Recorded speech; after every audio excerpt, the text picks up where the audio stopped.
Bom dia a todos.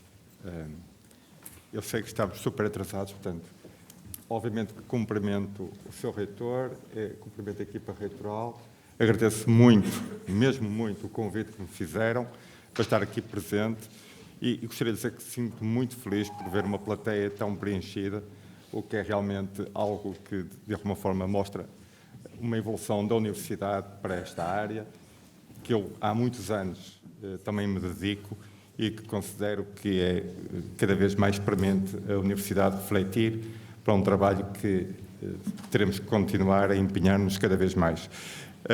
Cumprimento também, obviamente, aqui os colegas de painel. Sei que estão muito envolvidos num projeto que tem a oportunidade de alavancar financeiramente uma transformação que a Universidade vimos agora por esta keynote que é premente e de alguma forma há alguns desafios que provavelmente não se esperavam no momento em que o projeto foi elaborado, porque a transformação é tão rápida que nós somos surpreendidos em todas as dimensões do ensino que nos obrigam a uma readaptação constante. E, portanto, o desafio que eu faço desta mesa redonda passa um bocadinho até na sequência daquilo que foi a excelente palestra dada pelo professor Pedro Teixeira, de como é que o projeto pensado, no âmbito deste consórcio, se vai adaptar à realidade atual.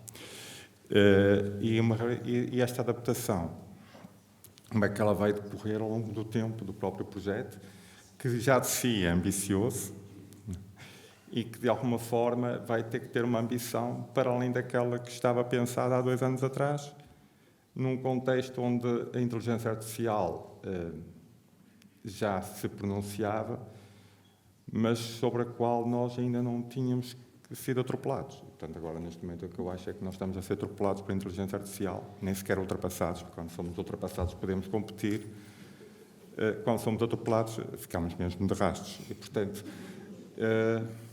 não sei se algum dos colegas gostaria de fazer alguma observação sobre desta minha reflexão.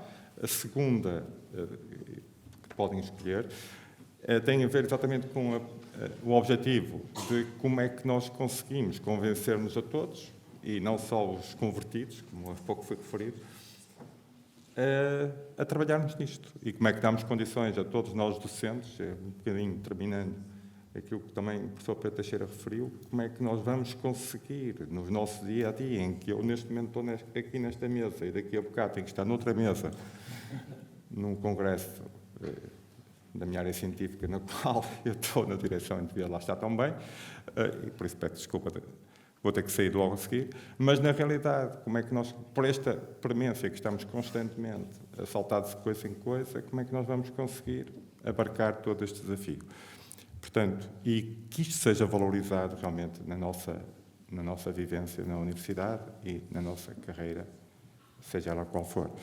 Pronto, não sei se algum dos colegas que de alguma forma está em Novo Norte empenhado a nível executivo, a nível consultivo e a nível, digamos, do pensamento do próprio projeto, gostaria de contribuir para esta reflexão. Posso começar?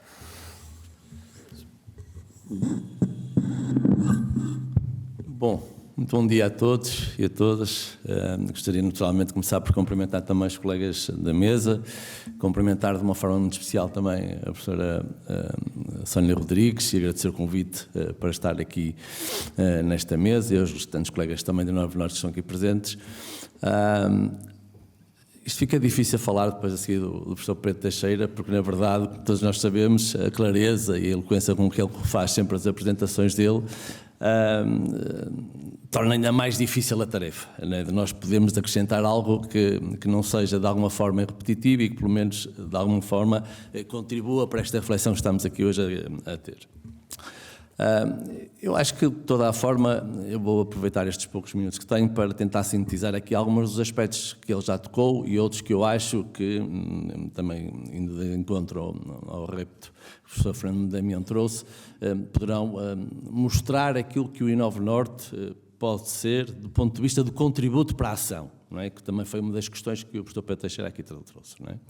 Eu acho que todos temos consciência hoje daquilo que são os desafios que o ensino superior e a complexidade destes desafios em que o ensino superior hoje está confrontado. Não vale a pena aqui um conjunto de tensões, não teremos tempo aqui de explorar, mas sobretudo estas dimensões que todos nós temos consciência hoje do que é a diversificação dos perfis que hoje acedem ao ensino superior, esta transformação digital que todos os setores da atividade económica e social estão a sofrer e, portanto, também o ensino superior e também a educação irá naturalmente também está já a confrontar-se com este desafio. E esta transformação, o impacto que ela terá naturalmente naquilo que são os perfis de qualificação, aquilo que são os novos perfis também profissionais, não sabemos, podemos não saber muito bem, mas temos todos a consciência naquilo que vai resultar, mas temos todos a consciência que o mercado de trabalho está já em forte transformação e que isso vai impactar naturalmente aquilo que é o pensar também no ensino superior. E, portanto, isso significa que, entre outros aspectos, eu acho que nós temos consciência que é o momento, é chegado o momento de nós repensarmos, por um lado, aquilo que estamos a ensinar, como organizamos o ensino e, portanto, em certa medida também trazendo aquilo que, julgo eu também, que é também um aspecto que eu acho que, se calhar, pensando todos um bocadinho mais profundamente nesta questão, nós também estaremos todos de acordo, que é esta dimensão de trazermos outra vez aquilo que é o eixo da missão do ensino, outra vez para o centro de todo o processo e da atividade que as instituições de ensino superior desenvolvem. Não é? Nos últimos anos houve aqui também, por vários fatores, também aqui uma certa priorização de outras dimensões relacionadas com o eixo da missão institucional, e eu acho que é chegado o momento de nós também trazermos um foco cada vez mais assertivo para aquilo que é a dimensão do ensino, não é? Porque de outra forma eu acho que continuaremos provavelmente a perder tempo naquilo que é o repensar e a ação consequente desse repensar, naquilo que será a forma como nós organizamos o nosso ensino, como nós estruturamos os nossos planos de estudos, os currículos, como nós utilizamos as diferentes metodologias de ensino e aprendizagem, a forma como nós procuramos responder a esta diversidade enorme de perfis educativos, a forma como nós teremos que responder àquilo que é este desafio da formação ao longo da vida e, portanto, isso obriga realmente a que o ensino assuma, na minha perspectiva, uma outra centralidade que tem assumido nas preocupações das instituições de ensino superior. O Inove Norte, eu acho que é uma oportunidade. É uma oportunidade no qual, mais uma vez, já agora, o professor Pedro Teixeira não está aqui, mas que é justo dizê-lo publicamente, no qual ele teve um papel muito importante, enquanto Secretário de Estado, no lançamento deste processo, e eu acho que é uma oportunidade. É uma oportunidade porque, mais uma vez, num sistema de ensino superior também, que é constituído, nós não temos ensino superior a mais, mas temos, na minha perspectiva, tenho dito isto já várias vezes publicamente, instituições de ensino superior a mais. Há uma certa atomização daquilo que é o próprio sistema de ensino superior. E, portanto, eu diria que este programa de criação de centros de excelência que obrigou à constituição de consórcios por país, eu acho que é uma oportunidade. É uma oportunidade para colocar as instituições a dialogar, para, em certa medida, potenciar aquilo que é a construção de visões estratégicas para responder a esta complexidade que o sistema no seu todo está confrontado, para que isso possa acontecer de uma forma consistente e também mais acelerada, porque se isto for feito de uma forma desconectada ao nível de cada uma das organizações, eu acho que será mais difícil gerar impacto sistémico em todo o sistema de ensino superior. E, portanto, eu vejo, digamos, a constituição destes consórcios como uma oportunidade, não só porque o trabalho colaborativo, a partilha de experiências, a otimização dos recursos que todos nós podemos colocar em torno da discussão e da ação para a resolução destas questões é sempre positivo, mas, sobretudo, porque eu acredito convictamente que o facto das instituições trabalharem em conjunto, de todas as instituições de ensino superior portuguesas, ou da sua maioria, estarem organizadas em consórcios focadas neste assunto, ajudará com certeza a trazer estratégias mais coesas, estratégias mais coerentes e também mais impactadoras de todo o sistema de ensino superior. Sim, só para acabar esta primeira nota, e portanto eu diria que, portanto, só passar esta ideia também, que é evidente que depois a transformação não acontece num ano. E quando nós estamos a falar na constituição destes consórcios, que foram financiados pelo PRR, não podemos estar a cometer uma expectativa ou colocar aqui em cima destes centros de excelência também uma expectativa que num ano e pouco se vai transformar todas as instituições em ensino superior. Isso com certeza não vai acontecer e, portanto, daí que eu também gostava só de passar esta ideia, que eu acho que foi muito positiva, sobretudo neste consórcio que foi estabelecido aqui do Inove Norte, do que o posicionamento que nós assumimos desde o primeiro momento foi de aproveitar esta iniciativa e o financiamento PRR como um financiamento semente para aquilo que possa vir a configurar-se no futuro. E, portanto, interpretando esta oportunidade não como um projeto em si que se vai extinguir daqui a cerca de um ano e meio, mas procurando gerar compromissos entre estas instituições de que há aqui uma motivação para ter uma estratégia sustentável que vá para além deste ano e meio de projeto. E, portanto, isto desde o primeiro momento foi discutido no projeto e, para mim, eu diria que é uma dimensão muito importante porque, desde logo, quer no desenho da candidatura, quer naquilo que se está agora a procurar trazer para em termos de ação, ela está pensada do ponto de vista da estratégia para vigorar e para ser constituída para além daquilo que é este ano e meio de projeto e eu acho que só assim é que conseguiremos, de facto, produzir transformação. Muito obrigado. Continuando a mesma reflexão, mas eu sinto-me muito tentado a ouvir agora aqui a visão dos estudantes, porque, na realidade, acho que uma coisa que me preocupa é como é que os estudantes se envolvem neste processo e como é que podem alimentá-lo. Essa transformação, que foi aqui muito bem referida pelo Sr. António Marques, como é que os estudantes acham que conseguem forçar, alimentar, no fundo, ajudar a que esta transformação e este envolvimento da universidade nestes novos desafios possa realmente acontecer. Muito obrigado pela questão. Aproveito para dar muito bom dia a todos, agradecer também o convite à Universidade do Porto para estar cá presente, na pessoa do reitor, e também um agradecimento ao Inove Norte na pessoa da doutora Sónia e, obviamente, também aos meus colegas de mesa.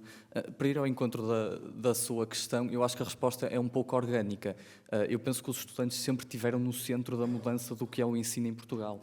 Aliás, e nos 50 anos atrás, quando foi da questão da Revolução, tínhamos um regime ditatorial e os estudantes foram uma parte crucial para a liberdade que temos hoje e a liberdade não só de pensar, mas também de ensinar e de aprender. Portanto, isto foi algo que surgiu organicamente. Eu penso que os estudantes têm muito esta visão de sermos reivindicativos, o que é bom também. Às vezes é uma dor de cabeça para os professores, mas faz parte. Mas isso é uma parte muito importante do ensino e a realidade é que os estudantes, no fundo, conseguem ser uma rede de segurança do ensino que existe qualidade. Ou seja, o ensino é visto como algo que se dá, e depois precisamos de ter dados que nos digam se o ensino está a ser de qualidade, está a ser adequado a de quem dele dá proveito e quem é visado são os estudantes. Portanto, os estudantes, temos associações de estudantes que é algo bastante relevante e significativo cá em Portugal, e isso é prova de que os estudantes querem saber do ensino e dos seus pares e que têm uma visão que podem dar às instituições e que as instituições neste momento valorizam e devem valorizar cada vez mais, porque a realidade é que se temos um serviço que não sabemos quais é que estão a ser os resultados da parte de quem os tem, não conseguimos ter um serviço adaptado nem de qualidade. Portanto, vontade existe por parte dos estudantes, os estudantes estão organizados para tal e depois, obviamente, que há o outro lado da moeda, que é, neste género de consórcios, parte um bocadinho também da boa vontade do ensino superior, dos docentes e de quem está à frente destes lugares, de tentar incluir os estudantes neste processo de pensamento e de decisão para conseguirmos todos ter os melhores resultados nas instituições. Sim, obrigado pela resposta. Foi muito mais política do que eu esperava, mas de qualquer dos modos, isso leva-me à questão seguinte, ainda também no contexto do Inove Norte, e aproveitava aqui realmente a professora Amélia, por quem tenho uma grande estima e amizade também, e já temos discutido isto em termos pessoais, e, portanto, acho que vou tentar extrapolar um bocadinho agora, se calhar, para o público estas nossas discussões, de que modo é que a investigação pode, de alguma forma, ajudar-nos a suportar, e eu acho que isto é algo que era provavelmente há 10 anos impensável. Fazer investigação e inovação pedagógica era uma coisa assim. Como é que nós podemos realmente ter a investigação que nos ajude a suportar cientificamente a transformação que temos que fazer? Portanto, nós não podemos fazer isto de uma forma empírica, acho que é isso que nós sempre discutimos os dois. Isto não pode ser feito de uma forma empírica, eu acho que isto vai funcionar, eu vou usar esta tecnologia porque é muito gira, e agora os MOOCs é o que estão a dar. Não, temos que fazer investigação, temos que provar que realmente esta transformação está a ter resultados positivos, que realmente, no fim, valeu a pena o esforço. Muito bem. Então, muito obrigada pela questão, que eu já vou responder, só cumprimentar primeiro todos e todas que estão aqui presentes e agradecer o convite por estar aqui nesta mesa redonda e procurar então dar aqui algum contributo sobre estas questões inerentes àquilo que é uma dimensão do consórcio que tem um papel, ou que poderá ter um papel importante naquilo que é aquilo que já foi referido, a oportunidade em termos, digamos assim, de recursos que estão alocados a uma ideia de fazer um consórcio para pensar em conjunto estas transformações que podem passar, eventualmente, eu diria, obrigatoriamente, por esta dimensão da avaliação daquilo que fazemos e se o que fazemos tem os efeitos esperados e que outros efeitos é que também produz para além daqueles que nós esperamos. E, portanto, a questão aqui que se coloca é a da avaliação destas abordagens, ou seja, daquilo que nós colocamos como inovador para nós, aquilo que estamos a experimentar, podermos ou não fazer a avaliação desse impacto. Ora, a avaliação deste impacto ela é importante, mas requer um conjunto de condições para ela poder acontecer. E isto remete-me para a intervenção inicial do professor Pedro Teixeira, que refere precisamente esta dimensão das dinâmicas transformadoras e transformativas que ocorrem no contexto no qual operamos e ao conjunto de, digamos assim, demandas daquilo a todas aquelas questões que nós temos que responder enquanto profissionais, enquanto docentes, enquanto investigadores e enquanto pessoas também. E, portanto, as condições que nós temos para fazer esta avaliação que é necessária em relação àquilo que procuramos alterar em termos curriculares, em termos pedagógicos, em termos de estratégias, elas ocorrem num contexto em que as condições que temos para fazer esta reflexão pedagógica, nem sempre é a mais favorável. E eu julgo que esta questão daquilo que são as condições nas contextos nos quais nós estamos a operar, são importantes porque não quer dizer que nós não valorizemos todos a inovação pedagógica, não valorizemos todos a importância de avaliar, mas a questão que se coloca é em que condições é que nós o podemos fazer. E aqui eu julgo que é importante nós, quando pensamos nas questões da valorização, há uma valorização política que o consórcio confere, porque temos um conjunto de recursos hoje que não tínhamos para necessariamente fazer esta reconversão, mas também ter este tempo para fazer esta reflexão e esta avaliação. E aquilo que nós muitas vezes somos confrontados é com estes desafios de estarmos com a necessidade de responder a múltiplos pedidos e requisitos e depois não temos o tempo necessário para fazer tudo aquilo que talvez mais importe. E aqui leva-me a uma outra questão que também me parece importante referir quando se fala em todas estas dimensões da valorização, que é, nós temos que ter algum cuidado em evitar que se coloque apenas em cima, vamos dizer, de nós, o ónus de, e agora de uma forma muito simples, não ter tempo e de não sabermos gerir o tempo. A questão não se coloca aí, coloca-se, julgo eu, muito mais nas questões, nas condições que nós temos para gerir esse tempo e que o possamos fazer de uma forma muito mais, digamos assim, em prol daquilo que é a relação pedagógica, que precisa de tempo para ser cultivada, para ser trabalhada, para ser melhorada, para ser refletida, e muitas vezes coloca-se sobre nós a questão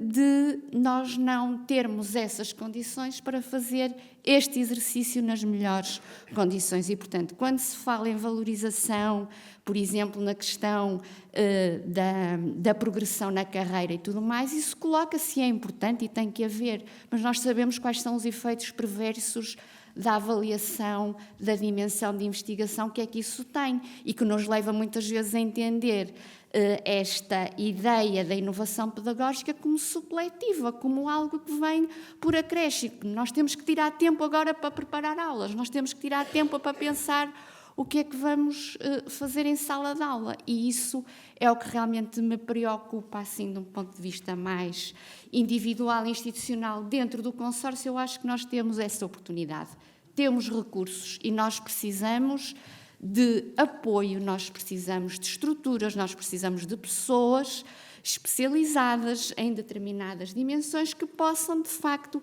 apoiar e fazer aqui uma ação e termos ações muito mais cooperadas, seja interinstitucional, seja nas próprias organizações, para podermos, de facto, beneficiar dos recursos que o consórcio hoje põe à nossa disposição. Obrigada. Muito obrigada. Perante essas três reflexões, eu agora passaria realmente à Tatiana Ferreira, como é que nós conseguimos, como é que o consórcio abraçará o desafio de mobilizar, é que eu há pouco não fiz essa provocação aos estudantes, mas também gostaria que esse desafio também fosse alargado aos estudantes. Como é que nós conseguimos mobilizar, para além dos docentes, e isso já é um esforço, também os estudantes para esta transformação? Porque se nós refletirmos, os estudantes, apesar de toda a intervenção do Bernardo, e eu concordo que tiveram momentos muito importantes na nossa vida nessa transformação, também muitas vezes se resistem quando sentem que essa transformação lhes vai dar trabalho. Portanto, não sei se me quer ajudar a refletir sobre como é que nós conseguimos mobilizar toda a comunidade para a transformação que é necessária. Eu começo também por agradecer o convite da Universidade do Porto para integrar aqui o painel e cumprimentar o painel e a audiência. E realmente a pergunta é um bocadinho provocadora. Eu acho que começo pela parte dos estudantes. Os estudantes estão envolvidos no Inove Norte desde a sua concepção. Portanto, eles ajudaram-nos a identificar alguns dos problemas e também a pensar em algumas soluções. Portanto, os estudantes, desde a construção, estão envolvidos e continuam a estar envolvidos em todas as atividades que estão aqui na construção e no desenvolvimento do Inove Norte. Portanto, é uma abordagem muito mais dinâmica, é muito focada no ensino nas suas diferentes vertentes, quer na parte das infraestruturas, quer ao nível dos docentes e quer também ao nível dos estudantes. Portanto, nós tentamos abranger uma série de áreas e dar resposta a uma série de desafios de uma forma muito ambiciosa, e estamos a tentar trabalhar para responder a todos. É desafiante envolver, e lá está, conseguimos chegar aos docentes que ainda não inovam em sala de aula, que era aquele desafio. Estamos, se calhar, a pregar, como diria o professor Pedro Teixeira, estamos a pregar aos que estão convertidos. Portanto, eu acho que o desafio do Inove Norte é realmente conseguir chegar a mais docentes, chegar a um maior número de estudantes e realmente ter um impacto maior em termos de inovação pedagógica. Para tal, todas as nossas atividades muito ambiciosas também estão orientadas neste sentido, ou seja, para a valorização e também para tentarmos incentivar a adoção de novas metodologias e estratégias através da capacitação. Nós estamos a pensar num programa de capacitação dos docentes que estão pela primeira vez a exercer a atividade. Estamos a apostar na formação docente também nos diferentes níveis e em termos de parcerias com as instituições. Em suma, eu acho que o consórcio está a criar oportunidades. E oportunidades para quem já inova, poder partilhar com os colegas as inovações, os desafios, as preocupações e também em conjunto pensar em soluções. Estamos a pensar em termos de espaços para que possam potenciar também uma aprendizagem mais eficaz, com os laboratórios, com o web digital. Nós estamos a tentar cobrir as diferentes frentes. Agora, é desafiante, se calhar não vamos conseguir chegar a toda a gente, mas estamos a trabalhar neste sentido com os estudantes, com os técnicos, com os docentes, para tentar sensibilizar toda a academia e realmente fazer com que a inovação venha para cima da mesa. Tentamos mudar as políticas, estamos a tentar também aqui fazer uma recolha da valorização que está a acontecer na carreira docente em termos da dimensão pedagógica. Tentar que haja aqui uma paridade de estima. Vamos lançar agora no futuro próximo debates também com este âmbito. Portanto, nós estamos a tentar chegar às diferentes frentes, tentar dar resposta aos diferentes desafios envolvendo toda a academia. Muito obrigado. Eu não sei quanto tempo é que vou ter para este debate, tendo em conta, mas de qualquer dos modos, quando for para interromper as questões, eu interrompo. Pode continuar, mais 5 minutos. Há uma questão aqui destes consórcios que preocupava muito o painel. Portanto, eu liderei um painel que teve que avaliar uma série de projetos. Todos os projetos eram interessantes e todos com algumas, enfim, particularidades, mas havia algo que todos os meus colegas de painel eram muito mais experientes do que eu era o menos experiente no painel, mas digamos que a grande preocupação dos meus colegas de painel, que eram estrangeiros, para além do estudante, que era realmente português, mas era a sustentabilidade do processo. Portanto, o que é que vai acontecer depois do projeto acabar? E isto era uma preocupação de questões que eram sempre colocadas no momento das avaliações do painel, era como é que este consórcio iria, digamos, trabalhar após o fim, digamos, do financiamento. E a minha questão é como é que todos estão a trabalhar nesse sentido. Portanto, se realmente aquilo que nós estamos a criar neste consórcio é algo que nós projetamos para o futuro e estamos a criar os alicerces para que isso aconteça, ou se temem que realmente depois de 2026, já não digo como o professor Pedro Teixeira, voltar um bocadinho para trás, mas digamos, termos dito, pronto, foi uma oportunidade engraçada, correu bem, mas agora já não há financiamento e voltamos tudo ao que era.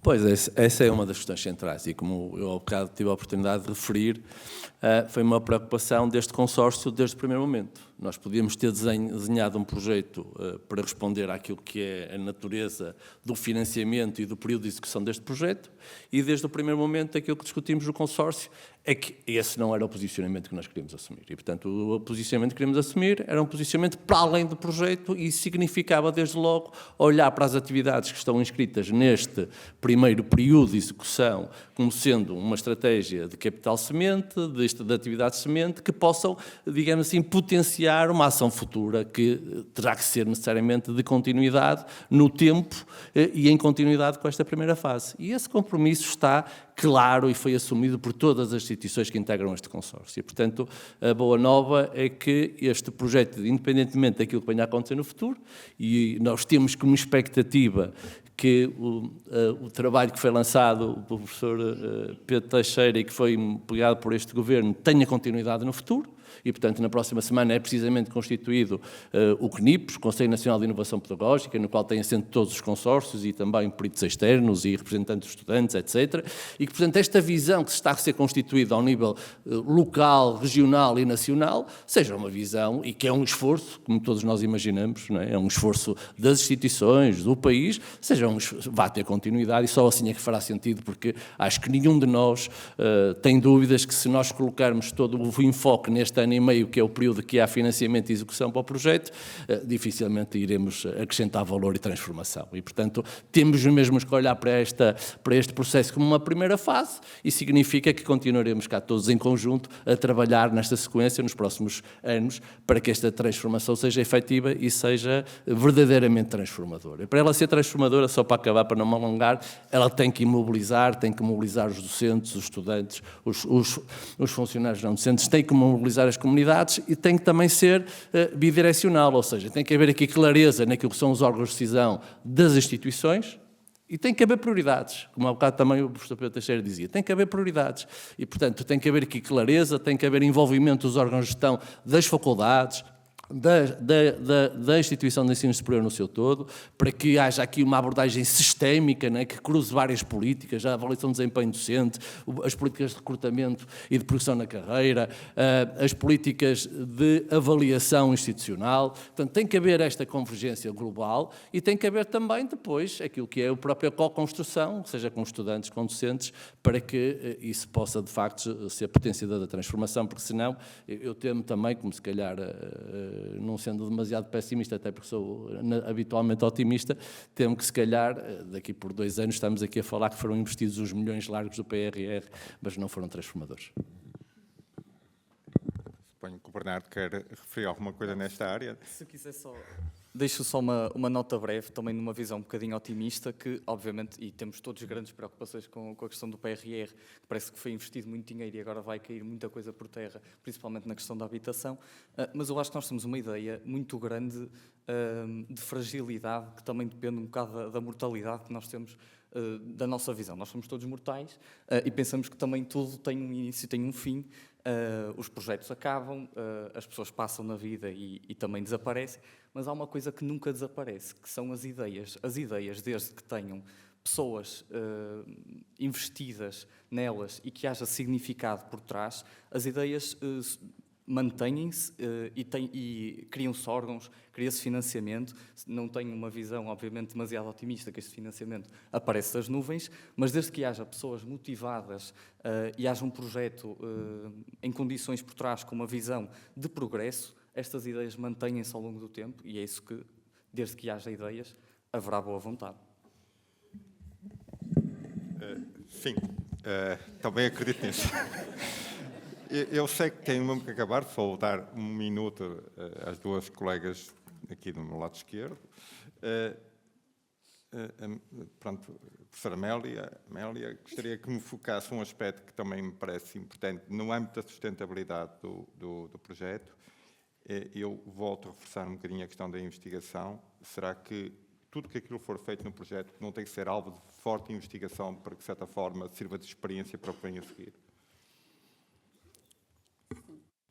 Eu estou de acordo com isso e, aliás, eu estou aqui num papel de membro do Conselho Consultivo, portanto, eu não tenho a responsabilidade do Conselho Diretivo em relação à máquina, não é? E a pôr as ações em prática. Agora, na perspectiva do Conselho Consultivo, de facto, essa questão da avaliação daquilo que está a ser feito é precisamente o foco, e é o foco na perspectiva da monitorização que tem que ser feita de qualquer modo, porque ela é inerente à execução financeira das próprias atividades do projeto, mas também porque essa é uma preocupação do Conselho Consultivo e, portanto, aquilo que pode ficar aqui é essa garantia de que a chamada atenção também aqui feita nessa perspectiva de que a avaliação é fundamental, porque a avaliação nos permite recolher um conjunto de informações que depois podem ser utilizadas nos processos de tomada de decisão e que são absolutamente fundamentais para pensarmos o que é que está para além do consórcio, o que é que pode ficar para o futuro. Eu tenho aqui um pedido do Bernardo, mas a Tatiana ia te perguntar uma coisa. Qual seria a sua primeira ação se tivesse total poder do consórcio? O que é que faria já? O que é que faria já? Tipo Trump, não é? Desculpem. Tarifas. Eu acho que, na realidade, as tarefas que o consórcio está a desenvolver estão a ser desenvolvidas no ritmo certo. Se calhar aquela que conseguiria fazer já era os laboratórios estarem criados, montados, ou digital finalizado, que assim poderia já ser utilizado pela comunidade docente. Ou seja, a criação dos espaços físicos e virtuais já disponibilizados aos docentes e à comunidade académica. Isso vai demorar um bocadinho mais do que a minha vontade. Portanto, há um conjunto de tarefas que não controlamos o tempo de execução, mas há outras que, entretanto, já estão a iniciar e já estão iniciadas e que os docentes também já podem ir aproveitando e ir participando ativamente. Quem ainda não conhece, agora fazer um bocadinho de publicidade, norte.ipp.pt, podem ir acompanhando as atividades e também estarem um bocadinho mais envolvidos no que temos vindo a fazer. Pronto, e agora tenho aqui um pedido do Bernardo, e tendo em conta as intervenções dele, eu vou confessar esse pedido. Pronto, eu disse há bocado que os estudantes eram um bocado insurretos, portanto também vou ser. Perdoem-me. Queria só mesmo deixar uma nota final, porque de facto tinha escrito algumas coisas e agora não me apetecia deitar ao lixo. Portanto, eu tinha só aqui uma ou duas notas relativamente ao consórcio que gostava de deixar, que é...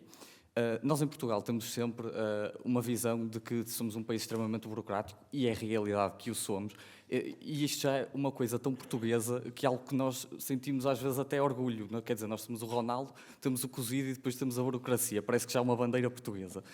E os consórcios devem seguir o sentido exatamente contrário, devem ser criados com um foco e com objetivos concretos, como o Inove Norte.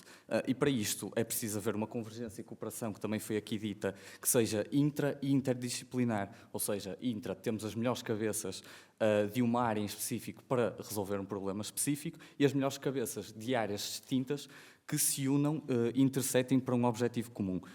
Aliás, eu sou da área de saúde, a literatura mostra-nos que uma boa colaboração entre profissionais de saúde de outras áreas traz-nos sempre melhores outcomes aos nossos pacientes. Depois, a questão da internacionalização, que eu também acho que é bastante importante. Estes consórcios permitem-nos buscar outras realidades, não só internacional, mas também a nível interregional, buscar outras realidades, debater ideias, as melhores ideias mantêm-se e nós utilizamos também nas nossas casas e damos a oportunidade aos outros de utilizarem as ideias que utilizamos cá. E também tem uma vertente social, que é, dizemos todos que a educação deve ser um direito universal, que é verdade, mas eu acho que devíamos mudar um bocadinho o paradigma e dizer que uma boa educação deve ser um direito universal, ou seja, uma educação trabalhada, pensada, digna e capacitativa. E depois, por último, dizer que os consórcios...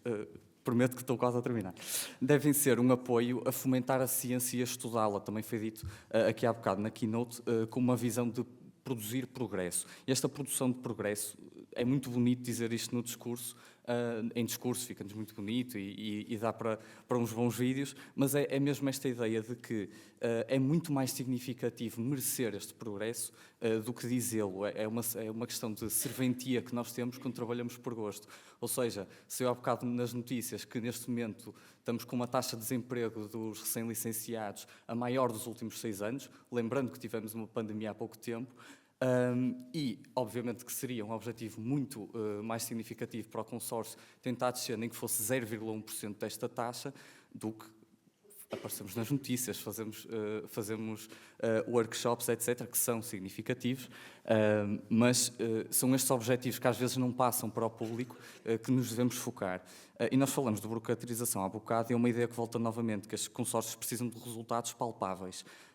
Pelo que aproveito também para parabenizar que amanhã vamos ter resultados que serão apresentados. E não tenham dúvidas que estes resultados vão ser analisados e têm de ser incluídos na inovação pedagógica também das IES. Os próprios órgãos associativos dos estudantes, que são constituídos de e para estudantes, irão valorizá-los, prometo que estou a acabar, e é este material que temos de utilizar para incluir. Porque assim, com estes consórcios, conseguimos apresentar os resultados das IES e vão ser as ferramentas de trabalho que temos de utilizar. Portanto, trazendo resultados, por fim, que é esse o objetivo de toda a gente que aqui está, preocupada com a educação e agindo sobre ela. Muito obrigado.